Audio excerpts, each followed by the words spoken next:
सत्संग जी, प्यार से बोलिए धनंकार जी। सत्संगत आप सभी आनंदित होंगे, खुशहाल होंगे, भक्ति भरा जीवन व्यतीत कर रहे होंगे। इस स्वभाव के साथ दास विश्वंभर आज का विषय है वृक्षारोपण। सत्संगत, परोपकार की जब भी बात आती है, दया की बात आती है, सेवा की बात आती है, तो अक्सर एक उदाहरण हम सभी ने श्रवण किया है। तरुवर सरवर संतजन तीजा बरसे मेह, परमारथ के कारणे साधु उधारे दे। सबसे पहले तरुवर का नाम आता है।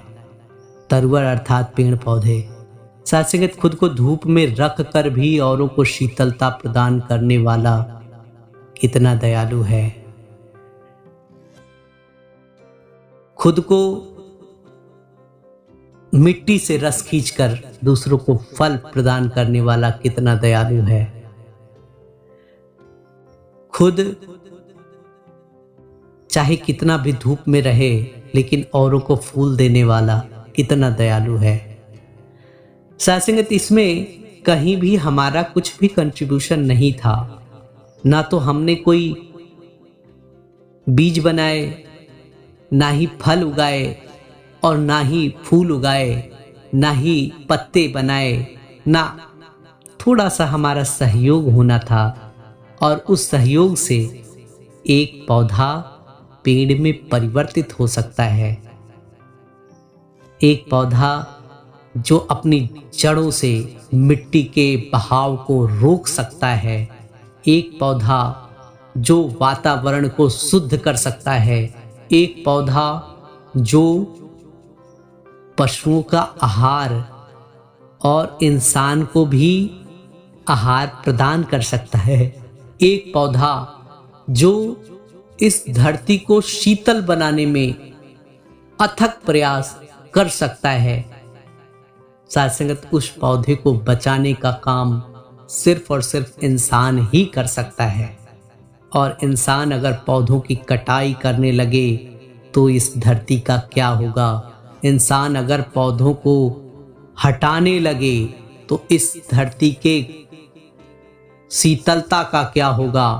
इंसान अगर उन पौधों को, पेड़ों को काटने लगे तो शीतल छाया किससे प्राप्त होगी। इंसान अगर उन पेड़ पौधों को काटने लगे तो मिट्टी के बहाव को कौन रोकेगा।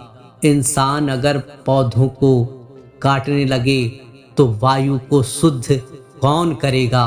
इस बात की विचार की आवश्यकता है। इस बात के सोच की आवश्यकता है कि अगर हम इन बातों को न सोचते हुए अपने जीवन में केवल और केवल विनाशकारी कार्य करते चले जाएं, पेड़ पौधों को काटते चले जाएं, तो फिर हम अपने घर में ही आग लगा रहे हैं। इस बात का हमें ज्ञान होना बहुत जरूरी है। और सत्संगत, अभी आप सभी देख रहे हैं ग्लोबल वार्मिंग है, तो गर्मी, मौसम चाहे कितनी गर्मी बढ़ रही है कि कभी भी एक मौसम स्थिर अवस्था में नहीं है। जहाँ 6 ऋतुएं थी और उन ऋतुओं में भी अब 3 ऋतुएं ही रह गई हैं। मौसम का पता नहीं चल पा रहा है। इसके ऊपर सत्संगत कहीं ना कहीं इंसान का दुर्प्रभाव ही हावी रहा है। और इंसान ही कहीं ना कहीं अपने पैर पे कुल्हाड़ी मारता रहा है कि वो पेड़ों की कटाई करता रहा है। हाँ, ये जरूरी है कि हमारे गुजरान के लिए, रहन बसन के लिए घर की आवश्यकता है, लेकिन पेड़ को काट कर या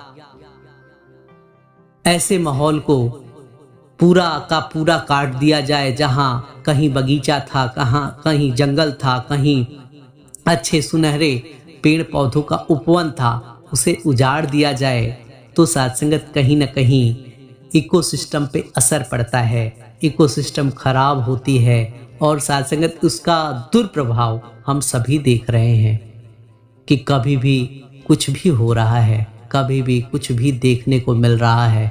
लोगों के अंदर ये जागरूकता भी खत्म होती गई है कि हमें पेड़ लगाना है, पेड़ बचाना है, क्योंकि पेड़ बचेंगे तभी हम बचेंगे। आइए हम सभी ये कोशिश करें कि अपने घर में जो भी फल खाते हैं उसके बीज कहीं ना कहीं हम खेतों में लगाएं, बगीचों में लगाएं या फिर हम पार्कों में लगाएं। ये प्रयास करें कि हम कहीं ना कहीं इस धरती को गुलजार करने में अपनी भूमिका निभाएं, ना कि धरती को उजाड़ने में। साथ संगत, पेड़ लगाना और पेड़ों में नियमित पानी देना, पेड़ों की गुड़ाई करना बहुत जरूरी है। अगर हम इन चीजों पे ध्यान रखेंगे तो ये धरती हरियाली से भरपूर रहेगी, ये धरती सुंदरता से भरपूर रहेगी। और जब ये भरपूर रहेगी तो फिर ना तो हमें खाने की कमी आएगी, ना ही जीने में ऑक्सीजन की कमी आएगी और ना ही अन्य पशुओं को भी चारे की कमी आएगी। ये हम प्रयास करते चले जाएं। ये अरदास है, परमात्मा सबकी सद्बुद्धि ऐसी ही बन जाए कि सभी इस धरती को गुलजार बनाने में अपना योगदान करते चले जाएं। इस स्वभाव के साथ ही दास आपसे इजाजत चाहेगा। प्यार से बोलिए धन्यकार जी।